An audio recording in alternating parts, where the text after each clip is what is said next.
last you have arrived. Is Malachor as you remember? Indeed. Perhaps it is merely your perceptions of me that have changed. It is strange that you believe Malachor has not. But it has always been timeless to you, this place, and words have always been inadequate for the horrors that took place here.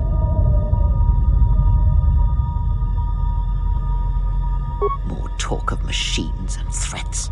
If you would end Malachor, then do it. But it will not be a victory for you. And of course you must be willing to die, to kill us all, and your friends. You may hold Malachor in your grasp, but I hold the answers to your past and future in mine. Would you destroy us both before learning them? If so, then do it, for you have already failed me.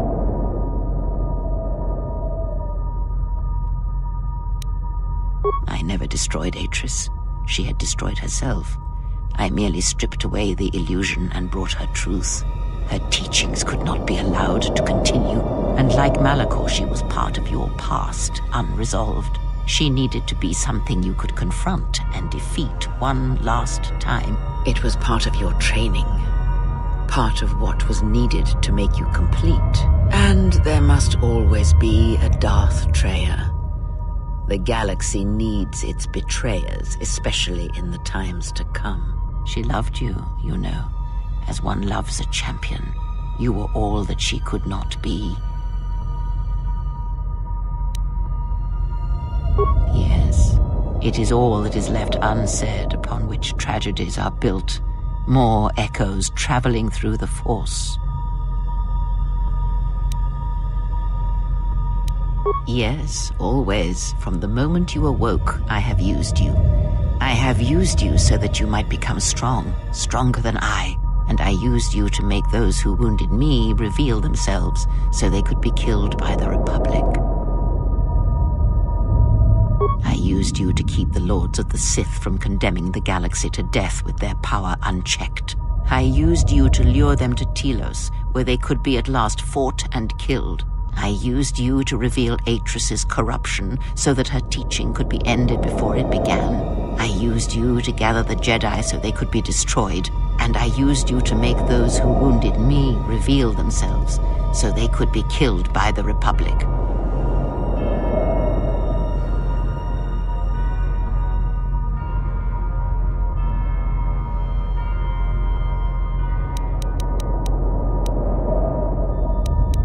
Perhaps you were expecting some surprise, for me to reveal a secret that had eluded you, something that would change your perspective of events, shatter you to your core. There is no great revelation, no great secret. There is only you. Perhaps you were expecting some surprise, for me to reveal a secret that had eluded you, something that would change your perspective of events, shatter you to your core. There is no great revelation, no great secret. There is only you.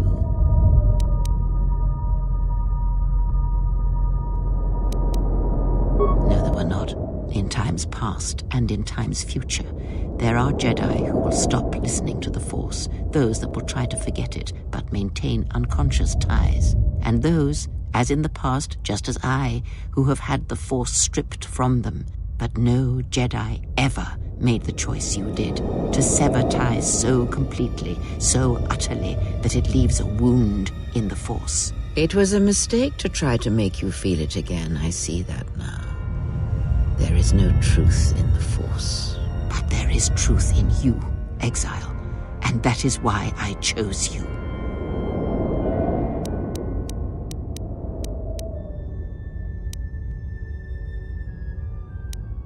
The apprentice must kill the master.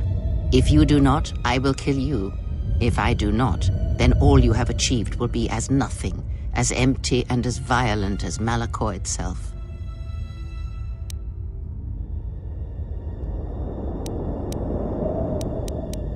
Then you will break, and then, my apprentice, you shall die. I have thought of this moment more than you know. And I wondered if here, at this ending between us, if you would care enough to try to save me. If a Jedi could find it within themselves to spare one who has fallen so far. I wanted you to say those words. For that I am grateful. But I do not want your mercy. I want you to break.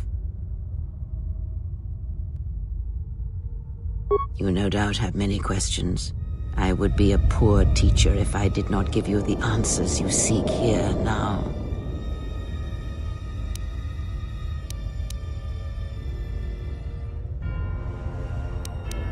It is said that the Force has a will. It has a destiny for us all.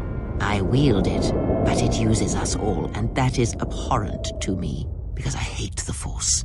I hate that it seems to have a will, that it would control us to achieve some measure of balance when countless lives are lost. But in you, I see the potential to see the Force die, to turn away from its will, and that is what pleases me. You are beautiful to me, Exile. A dead spot in the Force, an emptiness in which its will might be denied. I use it, but perhaps these are the excuses of an old woman who has grown to rely on a thing she despises.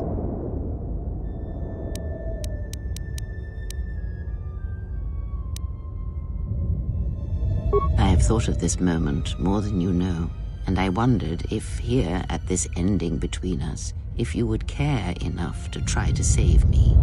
If a Jedi could find it within themselves to spare one who has fallen so far. I wanted you to say those words. For that I am grateful. But I do not want your mercy. I want you to break.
If you do not kill me, I shall end you. Strike me down. End this.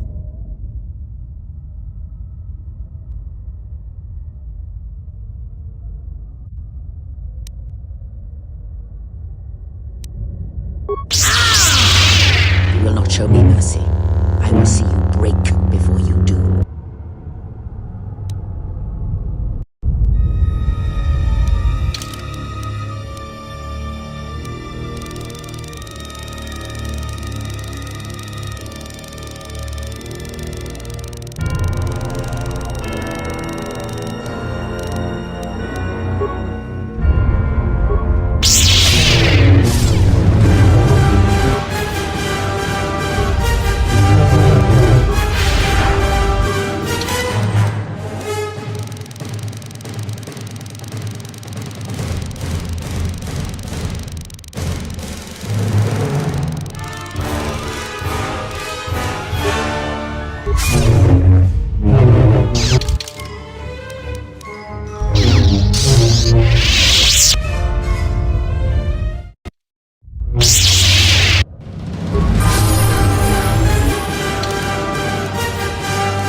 It is done. At last, it is done.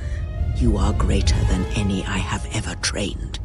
By killing me here, you have rewarded me more than you can possibly know.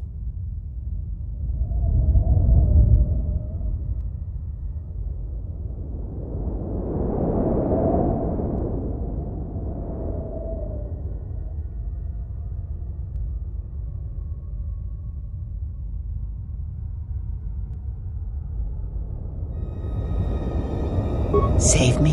You already have. It is enough what you have done, from now into the future. It is your choice. I had hoped you would follow Revan's path, but you and Revan are different, and your path is your own. You may take one of the ships that orbit Malachor and depart this place, or you may remain here on Malachor and wait for the others, those touched by the Force, who will come in time. Or you may return to your exile, where your presence will no longer affect the actions of others. There is no dishonor in any of these choices. I only ask that you make the choice without regret.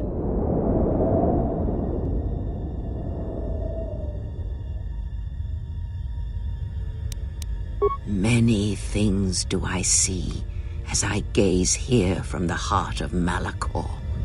This place channels such energies. If it matters to you at this last moment, I shall look into the future and tell you of what I see. It is my last gift to you, from one exile to another.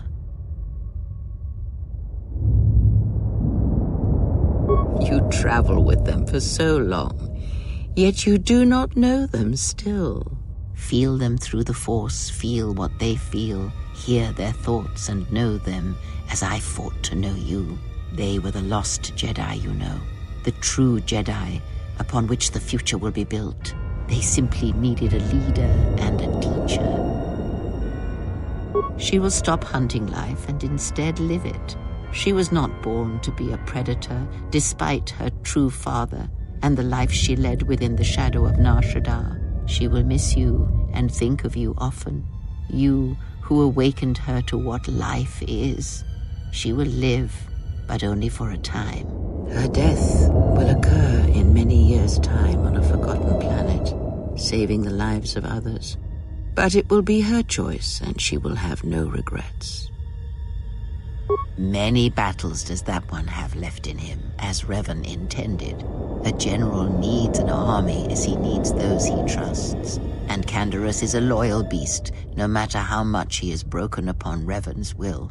But you know this. They will die a death that will last millennia, until all that remains is their code, their history, and in the end, the shell of their armor upon the shell of a man too easily slain by Jedi. The blinded one shall return to her home world, and she shall look upon the surface of that world, and perhaps at last see what she was meant to see. Her life has been changed by your meeting in ways that may not be felt for decades to come. Salvation is a relative thing, but as you understand it, yes. He cannot help but love you in his way. It is a pure, ideal love he holds, yet somehow it never dulls in your presence or through your actions. If he leaves this place, he will leave the galaxy behind him.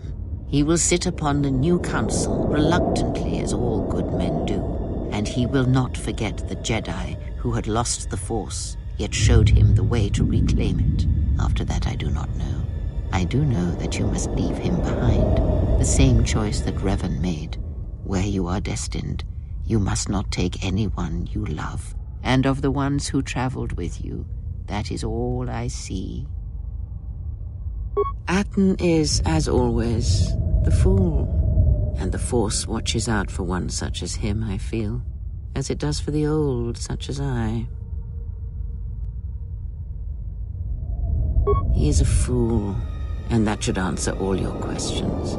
He has nothing to offer one such as you, and even a fool such as Atten is not so ignorant of that fact.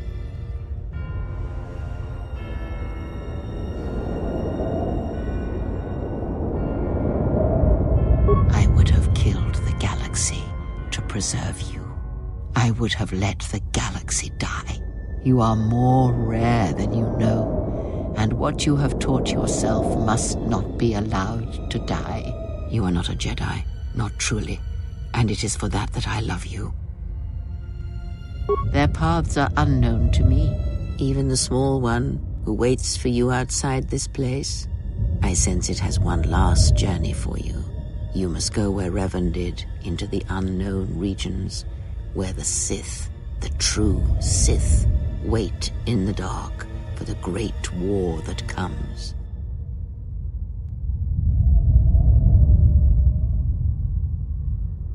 It is because he remembered what lay buried here, this place, its teachings. It paved the way to Korriban, you know, the remnants here. And because Malachor, like Korriban, is on the fringes of the ancient Sith Empire, where the Sith wait for us in the dark. Have we? You thought that the corrupted remnants of the Republic, the machines spawned by technology that Revan led into battle, were the Sith? You are wrong. The Sith is a belief, and its empire, the true Sith Empire, rules elsewhere. And Revan knew that the true war is not against the Republic. It waits for us beyond the Outer Rim, and he has gone to fight it in his own way. And he left the Ebon Hawk and all its machines behind, for he knew he would not need them. And like you, he knew he must leave all loves behind as well, no matter how deeply one cares for them. Because such attachments are not the way of the Jedi, and they would only bring doom to them both in the dark places where he now walks. It would have helped had he made her understand, but she was always strong-willed, that one, and did not understand war as Revan did. Because I did not know where he had gone. If he had asked, would I have gone? I do not know. But he will need warriors, Sith and Jedi, any who can be sent after him into the depths of space, for any who know the way. Perhaps you shall go there with him and do battle at the end of all things. Instead, I remained here, and now show others the way. The Republic will fall, as it always has, a fall that will take millennia under the care of the herds of Ithor. The surface of Telos will bloom again, and its golden fields shall again harbor scientists and thinkers.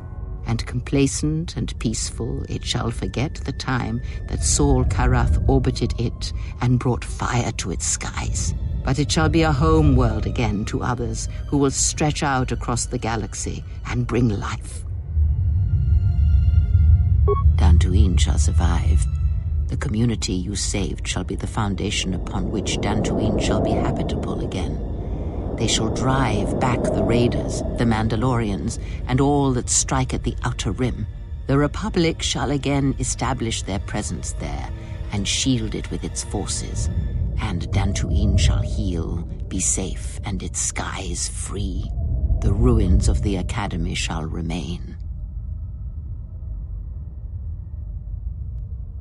Nar Shaddaa shall persist as it always has, but there will be a heart to the world where there was nothing before, where once the lost and disposed were trapped there. Now they will struggle and grow. From despair shall come hope. Queen Talia shall have a long reign. Much good will come of it. She will, as she has, rule wisely and well. Onderon shall remain in the Republic, and the world shall prosper, though its people shall, over time, lose their customs in the ocean of the Republic and become the people of Onderon no longer. Korriban shall be as it always was, a graveyard for the darkest of the Sith Lords, still whispering within their tombs. It shall always be a source of evil, spawning threats throughout the millennia. It, like Malachor, brushes the edges of the Empire that waits in the dark. And like Malachor, the Sith have forgotten it. For a time, they will remember. Revan knew this.